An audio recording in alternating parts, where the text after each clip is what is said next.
ओम नमः शिवाय। हर हर महादेव। स्वागत है आपका हमारे चैनल पर। आज के इस वीडियो में आप सुनेंगे सोमवार व्रत की कथा। हमारे चैनल पर सभी प्रकार की व्रत कथाएं सुनाई जाती हैं। इस समय वैशाख मास का महात्म्य भी सुनाया जा रहा है। तो व्रत कथाएं सुनने के लिए और महात्म्य सुनने के लिए आपको केवल हमारे चैनल को सब्सक्राइब करके बेल आइकन पर प्रेस करना है और आज की कथा अच्छी लगे तो लाइक करना है और शेयर करना है। इसके साथ ही कमेंट में भी ओम नमः शिवाय अवश्य लिखें। तो चलिए अब हम शुरू करते हैं सोमवार व्रत की कथा। सोमवार का व्रत वैसे तो इसके कोई खास नियम नहीं है। सोमवार का व्रत दिन के तीसरे पहर तक होता है। व्रत में फलाहार या पारण का कोई खास नियम नहीं बताया गया है, परंतु यह आवश्यक है कि सोमवार के दिन केवल एक ही समय भोजन करना चाहिए। शुद्ध एवं सात्विक भोजन बिना प्याज लहसुन का भोजन इस व्रत में करना चाहिए। सोमवार के व्रत में भगवान शंकर और माता पार्वती का पूजन किया जाता है। सोमवार की कथा सुननी चाहिए और भगवान शिव की आरती करना चाहिए। इस प्रकार सोमवार के व्रत को पूर्ण करें। और अब सुनते हैं सोमवार के व्रत की कथा। एक नगर में एक बहुत धनवान साहूकार रहता था। उसके घर में धन की कोई कमी नहीं थी, परंतु वह बहुत दुखी था क्योंकि उसके कोई पुत्र नहीं था। वह इसी चिंता में दिन रात दुखी रहता था। पुत्र की कामना के लिए वह प्रत्येक सोमवार को शिव जी का व्रत और पूजन किया करता था तथा सायंकाल मंदिर में जाकर शिव जी के सामने दीपक जलाया करता था। उसके इस भक्ति भाव को देखकर एक समय माता पार्वती ने शिव जी से कहा, महाराज, ये साहूकार आपका अनन्य भक्त है, सदैव आपका व्रत और पूजन बड़ी श्रद्धा से करता है। आपको इसकी मनोकामना अवश्य पूरी करनी चाहिए। तब शिव जी ने कहा, हे पार्वती, यह संसार कर्म क्षेत्र है। किसान खेत में जैसा बीज बोता है वैसी ही फसल काटता है। उसी तरह मनुष्य इस संसार में जैसा कर्म करते हैं वैसा ही फल भोगते हैं। माता पार्वती ने अत्यंत आग्रह से कहा कि महाराज, जब यह आपका अनन्य भक्त है और अगर इसको किसी प्रकार का दुख है तो उसे आपको दूर करना चाहिए। आप तो सदैव अपने भक्तों पर दयालु रहते हैं और उनके दुखों को दूर करते हैं। यदि आप ऐसा नहीं करेंगे तो मनुष्य आपका पूजन और व्रत भला क्यों करेंगे। माता पार्वती का ऐसा आग्रह देखकर भगवान शिव कहने लगे कि पार्वती, इसकी कोई पुत्र नहीं है। इसी चिंता में यह अति दुखी रहता है। इसके भाग्य में पुत्र न होने पर भी मैं इसको पुत्र प्राप्ति का वरदान देता हूँ, परंतु वह पुत्र केवल 12 वर्ष तक ही जीवित रहेगा। इसके पश्चात वह मृत्यु को प्राप्त हो जाएगा। इससे अधिक मैं इसके लिए कुछ नहीं कर सकता। माता पार्वती और भगवान शिव का यह वार्तालाप वह साहूकार सुन रहा था। इससे उसको ना तो प्रसन्नता हुई और ना ही दुख हुआ। वह पहले की तरह भगवान शिव का व्रत और पूजन करता रहा। कुछ समय के बाद साहूकार की स्त्री गर्भवती हुई और 10वें महीने उसके गर्भ से अति सुंदर पुत्र उत्पन्न हुआ। साहूकार के घर में बहुत खुशी मनाई गई, परंतु साहूकार तो ये जानता था कि उसकी आयु केवल 12 वर्ष की है, इसलिए उसने अधिक प्रसन्नता प्रकट नहीं की और ना ही किसी को यह भेद बताया। जब वह बालक 11 वर्ष का हो गया तो बालक की माता ने उसके पिता से उसका विवाह करने के लिए कहा। साहूकार ने कहा, अभी मैं इसका विवाह नहीं करूंगा, मैं अपने पुत्र को काशी पढ़ने के लिए भेजूंगा। साहूकार ने बालक के मामा को बुलाकर उसको बहुत सारा धन देकर कहा कि तुम इस बालक को काशी पढ़ने के लिए ले जाओ और रास्ते में जिन जिन स्थानों से भी जाओ वहां पर यज्ञ करते हुए ब्राह्मणों को भोजन कराते तथा दक्षिणा देते हुए जाना। दोनों मामा भांजे यज्ञ करते, ब्राह्मणों को भोजन कराते और दक्षिणा देते काशी जी की ओर चल पड़े। रास्ते में एक शहर पड़ा। उस शहर में राजा की कन्या का विवाह था, परंतु जो राजकुमार विवाह कराने के लिए आया था वह एक आंख से काना था। उसके पिता राजा को इस बात की बड़ी चिंता थी कि कहीं राजकुमार को देखकर राजकुमारी या उसके माता पिता विवाह में किसी प्रकार की अड़चन पैदा न कर दें। जब उसने सेठ के अति सुंदर लड़के को देखा तो मन में विचार किया कि क्यों न द्वाराचार के समय इस लड़के से दूल्हे का काम चला लिया जाए। ऐसा मन में विचार कर उस राजकुमार के पिता ने उस लड़के और उसके मामा से बात की और वे राजी हो गए। फिर उस साहूकार के लड़के को दूल्हे के कपड़े पहनाकर घोड़ी पर बैठाकर कन्या के द्वार पर ले गए। सभी कार्य प्रसन्नतापूर्वक पूर्ण हो गए। राजकुमार के पिता ने सोचा कि यदि विवाह भी इसी लड़के से करा लिया जाए तो इसमें क्या बुराई है। ऐसा सोचकर लड़के और उसके मामा से कहा कि यदि आप फेरों और कन्यादान के काम को भी पूरा करा दें तो आपकी बड़ी कृपा होगी। मैं इसके बदले में आपको बहुत सारा धन दूंगा। दोनों ने इसे खुशी खुशी स्वीकार कर लिया। विवाह कार्य बहुत अच्छी तरह से संपन्न हो गया। सेठ का पुत्र जिस समय जाने लगा तो उसने राजकुमारी की चुंदरी के पल्ले पर लिख दिया कि तुम्हारा विवाह मेरे साथ हुआ है, परंतु जिस राजकुमार के साथ तुम विदा होगी वह एक आंख से काना है और मैं काशी पढ़ने जा रहा हूँ। सेठ के लड़के के जाने के पश्चात राजकुमारी ने जब चुंदरी पर ऐसा लिखा देखा तो उसने कानी राजकुमार के साथ जाने से मना कर दिया।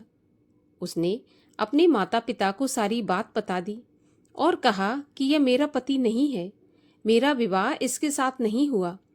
जिसके साथ मेरा विवाह हुआ है वह तो काशी पढ़ने चला गया। राजकुमारी के माता पिता ने अपनी कन्या को विदा नहीं किया और बारात वापस चली गई। उधर सेठ का लड़का और उसका मामा काशी पहुंच गए। वहां जाकर उन्होंने यज्ञ करना और लड़के ने पढ़ाई शुरू कर दी। जब लड़के की आयु 12 साल की हो गई उस दिन उन्होंने यज्ञ रच रखा था। लड़के ने अपने मामा से कहा, मामा जी आज मेरी तबीयत कुछ ठीक नहीं है। मामा ने कहा अंदर जाकर सो जाओ। तो लड़का अंदर जाकर सो गया और थोड़ी देर में ही उसके प्राण निकल गए। जब उसके मामा ने आकर देखा कि उसका भांजा मरा पड़ा है तो उसको बड़ा दुख हुआ। उसने सोचा कि अगर मैं अभी रोना पीटना मचा दूंगा तो यज्ञ का कार्य अधूरा रह जाएगा। अतः उसने जल्दी से यज्ञ का कार्य समाप्त करवाकर ब्राह्मणों को जाने के बाद रोना पीटना शुरू कर दिया। संयोगवश उसी समय शिव पार्वती उधर से जा रहे थे। जब उन्होंने जोर जोर से रोने की आवाज सुनी तो पार्वती जी कहने लगी, महाराज कोई दुखिया रो रहा है, इसके कष्ट को दूर कीजिए। जब शिव पार्वती वहां पहुंचे तो उन्होंने पाया कि वहां पर एक लड़का मरा पड़ा था। माता पार्वती कहने लगी, प्रभु यह तो वही सेठ का लड़का है जो आपके वरदान से उत्पन्न हुआ था। शिव जी ने कहा, पार्वती इसकी आयु इतनी ही थी और यह भोग चुका। तब पार्वती जी ने कहा, महाराज इस बालक को कुछ आयु और दे दो, नहीं तो इसके माता पिता तड़प तड़प कर मर जाएंगे। माता पार्वती के बार बार आग्रह करने पर शिव जी ने उसको जीवन का वरदान दे दिया। शिव जी की कृपा से वह लड़का जीवित हो गया। शिव जी और पार्वती जी कैलाश पर्वत पर चले गए। शिक्षा पूर्ण होने पर वह लड़का और उसका मामा उसी प्रकार यज्ञ करते, ब्राह्मणों को भोजन कराते तथा दक्षिणा देते हुए अपने घर की ओर चल पड़े। रास्ते में उसी शहर में आए जहां उस लड़के का वहां की राजकुमारी के साथ विवाह हुआ था। वहां आकर उन्होंने यज्ञ आरंभ कर दिया। उस लड़के के ससुर वहां के राजा ने उसको पहचान लिया और महल में ले जाकर उसकी बहुत आव भगत की। फिर बहुत से दास दासियों सहित आदर पूर्वक अपनी राजकुमारी और जवाई राजा को विदा कर दिया। जब वे नगर के निकट आए तो मामा ने कहा कि मैं पहले तुम्हारे घर जाकर तुम्हारे माता पिता को खबर देकर आता हूँ। जब उस लड़के का मामा घर पहुंचा तो उसने क्या देखा कि लड़के के माता पिता घर की छत पर बैठे थे।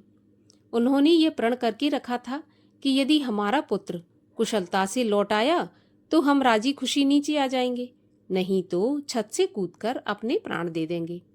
उस लड़के के मामा ने आकर जब यह समाचार दिया कि आपका पुत्र आ रहा है, तब उनको विश्वास नहीं हुआ।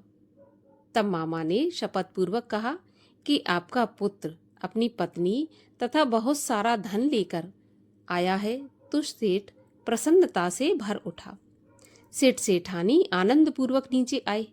बाहर आकर उन्होंने अपने पुत्र और उसकी पत्नी का भरपूर स्वागत किया। सभी प्रसन्नता के साथ रहने लगे। तो जो भी कोई सोमवार के व्रत को धारण करता है अथवा इस कथा को पढ़ता या सुनता है, उसके सब दुख दूर होकर उसकी समस्त मनोकामनाएं पूरी होती हैं तथा इस लोक में नाना प्रकार के सुख भोग कर अंत में सदाशिव के लोक को प्राप्त होता है। भगवान शिव की आरती। ओम जय शिव ओमकारा, स्वामी भज शिव ओमकारा। ब्रह्मा विष्णु सदा शिव अर्धांगी धारा। ओम जय शिव ओमकारा, एकानन चतुरानन पंचानन राजे। हंसासन गरुणासन वृषवाहन साजे। ओम जय शिव ओमकारा। दो भुज चार चतुर्भुज, 10 भुज ते सोहे। तीनों रूप निरखता, त्रिभुवन जन मोहे। ओम जय शिव ओमकारा। अक्षमाला वनमाला मुंडमाला धारी। चंदन मृग मद सोहे, भोले शुभकारी। ओम जय शिव ओमकारा। श्वेतांबर पीतांबर बाघंबर अंगे। सनकादिक ब्रह्मादिक भूतादिक संगे। ओम जय शिव ओमकारा। कर में श्रेष्ठ कमंडल, चक्र त्रिशूल धरता। दुख हरता सुख करता, जग पालन करता। ओम जय शिव ओमकारा। ब्रह्मा विष्णु सदा शिव, जानत अविवेका। प्रणवाक्षर के मध्य, ये तीनों एका। ओम जय शिव ओमकारा। त्रिगुण स्वामी जी की आरती, जो कोई जन गावे। कहत शिवानंद स्वामी, मन वांछित फल पावे। ओम जय शिव ओमकारा। बोलिए शंकर भगवान की जय।